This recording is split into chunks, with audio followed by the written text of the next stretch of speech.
আমাৰ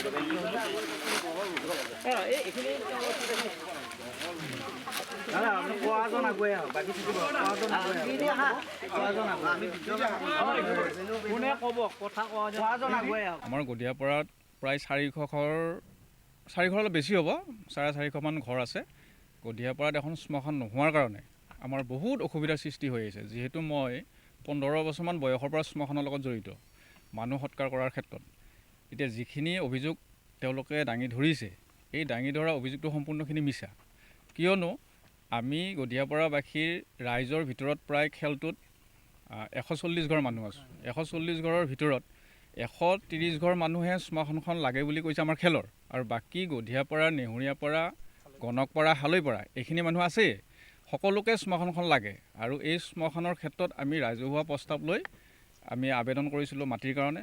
আমাক ৰাজহ চক্ৰ বিষয়া বাইদেৱে আহি মাটি দিয়াৰ কথা জুখি দিয়ে। সেই মৰ্মে আমি কামখিনি আৰম্ভ কৰিছিলোঁ। তেওঁলোকে আচলতে শ্মশানখন নালাগে বুলি কিয় প্ৰতিবাদ কৰি আছে আমি ইমান কথা বুজা নাই।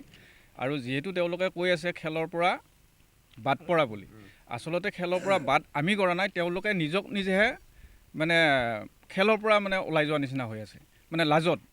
যিহেতু তেওঁলোকে 10 ঘৰ বা 12 ঘৰ মানে প্ৰতিবাদ কৰি আছে, এই কথাখিনি তেওঁলোকে নিজতে অলপ লজ্জিত হৈছে যে আমি এখন ইমান ডাঙৰ সমাজক অপমান কৰিছোঁ, হাৰাশাস্তি দি আছোঁ।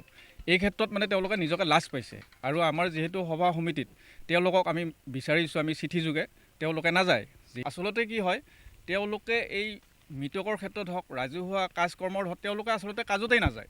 তেওঁলোকে মানে এনেই কথাবিলাক কৈ থাকে, যিকোনো ক্ষেত্ৰত সমাজৰ ক্ষেত্ৰত তেওঁলোকে আগ নাবাঢ়ে। আৰু এই ক্ষেত্ৰত ক'বলৈ গ'লে তেওঁলোকে যেতিয়া সৎকাৰ কৰাৰ ক্ষেত্ৰত মানে আমি শ্মশানত আহোঁ, তেওঁলোকৰ পৰিয়াল কোনোদিনেই নাযায়।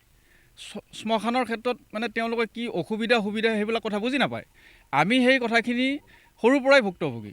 শ্মশানত গ'লে পানীৰ অসুবিধা, লাইটৰ অসুবিধা, কেতিয়াবা এনেকুৱা হয় ৰাতি যেতিয়া আমি 10টা বজাত সৎকাৰ কৰিব লগা হয়, তেতিয়া পানীৰ যিটো অসুবিধাৰ সৃষ্টি হয়, আমি আকৌ মটৰ আনি, হুণ্ডা আনি আমি সেই ব্যৱস্থা কৰিব লাগে। যিহেতু তেওঁলোকে কৈ আছে যে শ্মশান এখন ওচৰতে আছে, আচলতে সেই শ্মশানখন আমাৰ গদিয়াপাৰা শ্মশান নহয়, চমুৱাপাৰা পঞ্চায়তৰ আণ্ডাৰত এখন শ্মশান আছে। সেই শ্মশানখনত আমি বহুবাৰ গৈছোঁ আৰু এতিয়াও গৈ আছোঁ। যিহেতু আমাৰ মানুহ বৰ্তমান বেছি হৈ গৈছে, এই ক্ষেত্ৰত আমি গদিয়াপাৰাবাসী ৰাইজে এখন নিজাববীয়া শ্মশান লাগে বুলি অনুভৱ কৰিছোঁ। অনুভৱ কৰি আমি এই শ্মশানখন আৰম্ভ কৰিছোঁ। যিহেতু আজিকালি এই শ্মশানবিলাক কি হৈছে, পথৰ দাঁতিতে লগা হৈছে। কি কাৰণত লগা হৈছে, আজিকালি এনেকুৱা দিন আহি পৰিছে, কেতিয়াবা 2-3 দিন পিছতো আমাৰ মৃতকৰ মানে সৎকাৰটো আনিব লগা হয়। তেতিয়া কি হয়, গাড়ীৰে আনিব লগা হয়। এই ক্ষেত্ৰত কেনেকুৱা হয় যে ছুইচাইড কেছ এটা যিহেতু ঘৰত নিয়া নহয়, পষ্টমৰ্টম কৰি হস্পিটেলৰ পৰা আমি গাড়ীত আনি কেনে শ্মশানত আনিব লাগে। তেতিয়া কি হয়, ৰাস্তাৰ কাষত নহ'লে, যদি শ্মশানখন বহুত ভিতৰত হয়, তেতিয়াহ'লে গাড়ী নিয়া আমাৰ অসুবিধাৰ সৃষ্টি হয়। গতিকে আজিকালি আমি যিহেতু সভ্য সমাজে দেখি আহিছোঁ, শ্মশান বোলা বস্তুটো পবিত্ৰ স্থান।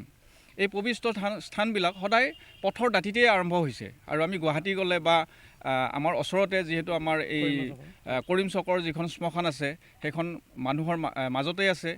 আৰু ভেবাঘাটৰখন আছে, আমাৰ কাউৰীঘাটৰ যিখন শ্মশান আছে, উটমাৰীত আছে। সকলোবিলাক শ্মশান আমি বৰ্তমান দেখি আহিছোঁ ৰাস্তাৰ দাঁতিতেই। আৰু যি ঠাইত শ্মশানখন হৈছে, এইখিনি আপোনালোকে দেখিছে যে বেগা নদীৰ পাৰত। যিহেতু আমি গাঁৱৰ মাজমজিয়াৰ আমি শ্মশানখন আৰম্ভ কৰা নাই, যিহেতু আমাৰ গাঁৱৰ মূৰত বেগা নদীৰ পাৰত হৈছে। আৰু ইয়াৰ পৰা দূৰত্ব আপোনাৰ স্কুলখনেই আছে 300 মিটাৰ, মানুহৰ ঘৰ আছে 300 মিটাৰ, ৰাস্তাৰ দাঁতিত মাত্ৰ 100 মিটাৰ।